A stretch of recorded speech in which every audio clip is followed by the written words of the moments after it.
Welcome to That's Good Broncos. I'm Brandon Perna, and in case you were wondering, I asked Julius Thomas what he thought about my girlfriend. Easy. What?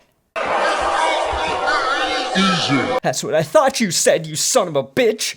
If you didn't play for the Broncos, I would come into your house and cut out your fucking balls and eat them.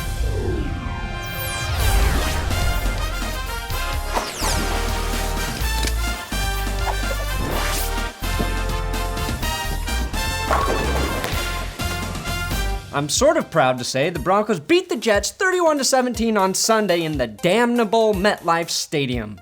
If you don't believe the MetLife curse is real, then why did this fucking happen on Sunday? Oh, Manning moved forward to communicate and the ball was snapped. I want to blame that on Manny Ramirez, but Luis Vazquez tapped him on the leg, which I think means snap the goddamn ball.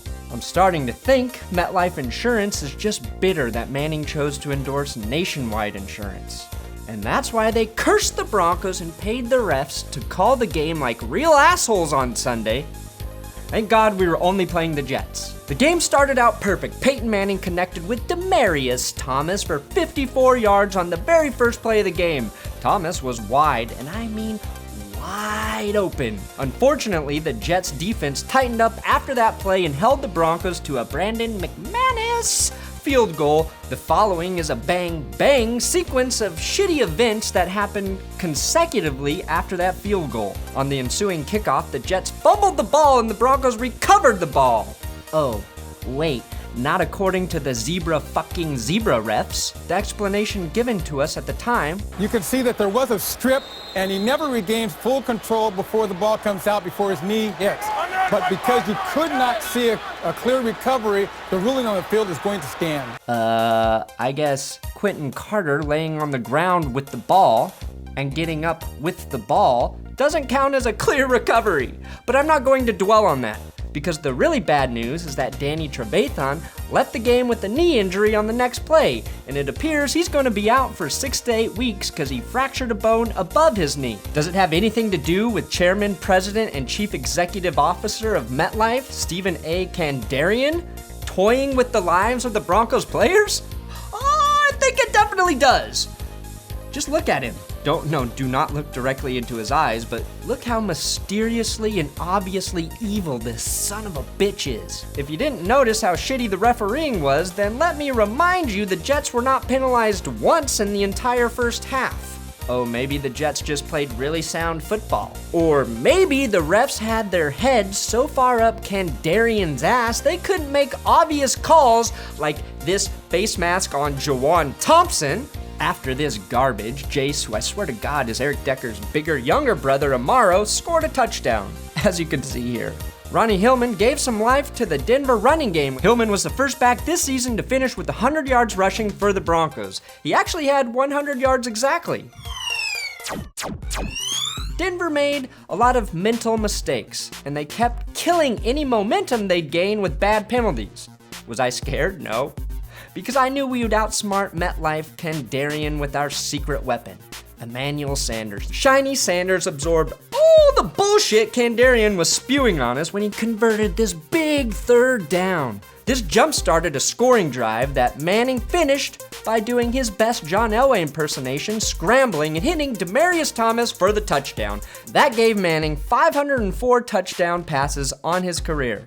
Also, Manning celebrated the same way after each of his touchdown passes during the game. That drive had 5 runs, 5 passes, and should serve as Denver's recipe for balanced success for the rest of the season. I will say, I have no idea why the entire defense decided to not tip their barbers. Von Miller was sporting a soul patch on the back of his fucking head. Is this a new beatnik movement? Looked like the trainers were looking into that right eye. Are you sure they weren't staring into his bunny tail on the back of his head? Even more disturbing is this rat tail I spotted poking out of TJ Ward's helmet. There were 2 minutes left in the half, and Emmanuel Sanders made another tough conversion.